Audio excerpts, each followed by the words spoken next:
Hola, després d'aquesta setmana marcada per la inestabilitat, tenim un canvi de temps de cara al cap de setmana. Ho podem veure a uns 1.500 metres d'alçada, en aquests mapes de 850 hectopascals, veient com la temperatura a aquests nivells d'un 1.500 metres mica en mica va pujant. Això es traduirà en un ambient més suau al centre de la jornada. Per tant, el divendres ja començarem amb una temperatura semblant, ja que la mínima s'haurà donat el dijous al final del dia, i la temperatura màxima serà més alta fruit d'aquest augment de la radiació.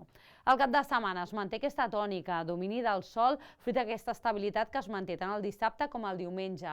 Per tant, aquest cel serè també farà que la temperatura sigui més alta al matí i a la tarda, fruit d'aquest augment de la massa d'aire, aquesta temperatura més alta que veiem a 850.